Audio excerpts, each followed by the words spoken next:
I was told by my instructor, who has instructed, she's really good, who's instructed thousands and thousands of enrolled agents and probably CPAs, don't fill out the 8829 form, just do the simplified method. Well, but what if the 8829 form could be thousands and thousands of dollars in saved taxes to your clients? It doesn't matter, just do this, too much hassle.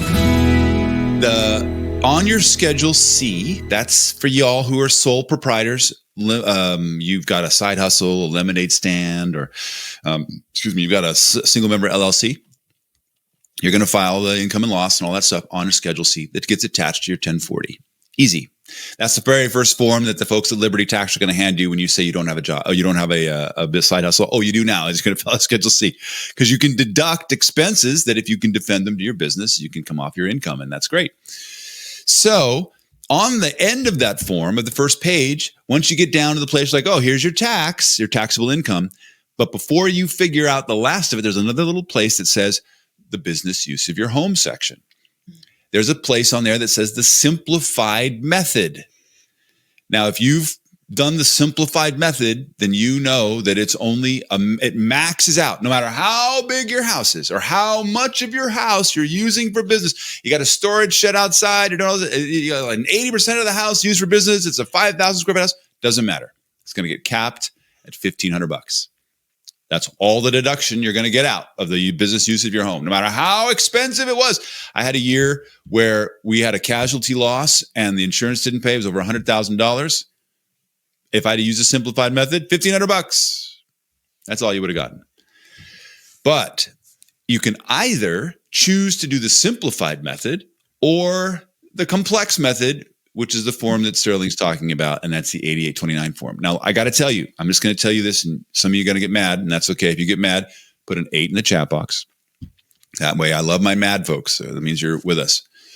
In my enrolled agent training, and I believe in CPA training as well, you are told to not disclose and not do things that require a great burden of proof.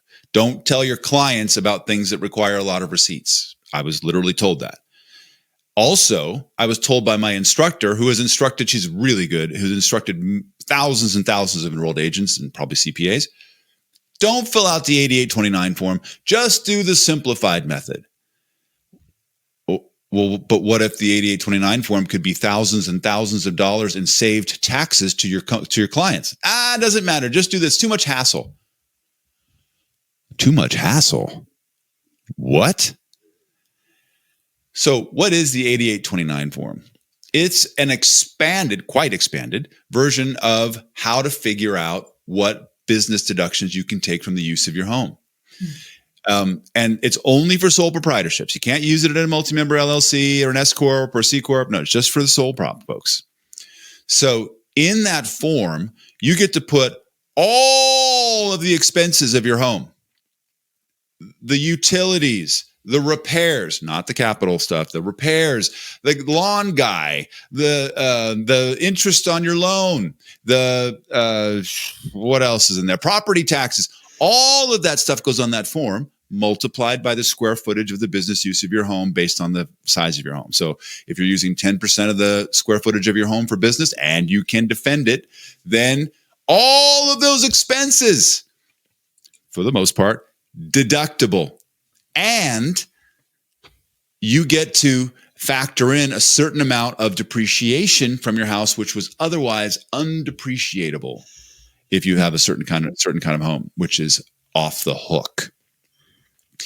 So this could mean instead of $1,500 off of your Schedule C income, it could be, what happens if you're using 10% of the part of your home for business and you can defend it? And by the way, when they come audit you and they show up at your home, you know what tool they have that they're going to whip out first when they walk into your home? No guesses, anybody?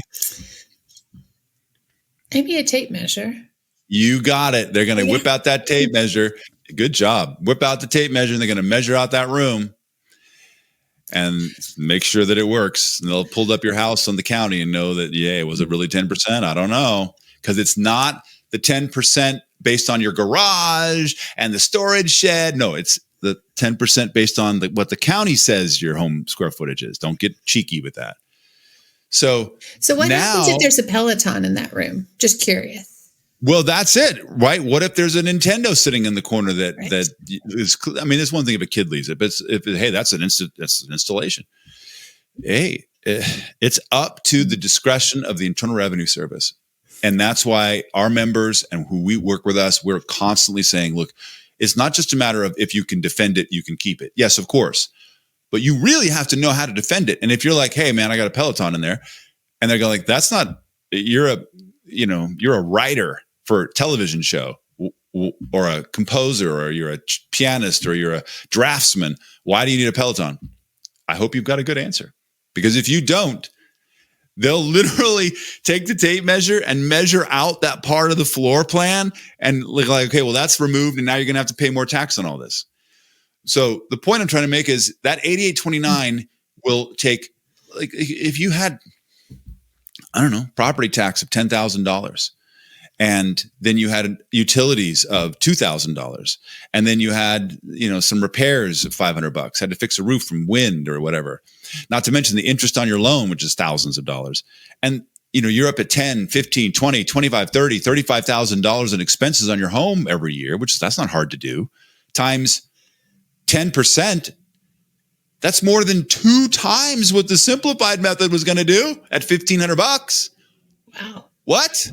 That's amazing. That's an easy one. That's a softball, much less some of the things you can do when you get into the form. Yes, the form is difficult. It really is. It's a very difficult 1-page form. But hey, man, it's so worth it. And what I tell people to do, and I would tell you to do, your CPA is not going to fill it out. We are told not to fill it out. Don't fill that out, we're told. Too difficult. You fill it out. You do it. And say, here, don't do the simplified method. Please put these numbers on. They're going to go, blah, blah, blah, blah, blah. Hey, you work for me, remember? Remember? Who works for who? Well, we definitely have to go. We definitely have to go and see our good friend Marcus, who's an inventor, because I would say 80% of Marcus's house is used for invention. There is not a place in that house that has not got one of his inventions either in the process of being made or in the process of shipping to a customer. Just some amazing, amazing things. I think he's on invention number 5 right now. And wow. So, yeah, I was just thinking that, like, I think his bathroom and maybe his little closet and bed is probably it. That's probably the only place, because every other place there's, and it's everywhere. Nobody would need a tape measure for that situation. So, yeah, we should make him our example and go make a little video of him in his measuring outness. So I don't know how happy he'd be that we brought a video camera into his place. I don't know. Maybe. I don't know. He's famous. He's already on TV, so we could probably work that out. So. Probably work it out. Yeah, I'm sure there's a non-disclosure to be signed in there somewhere.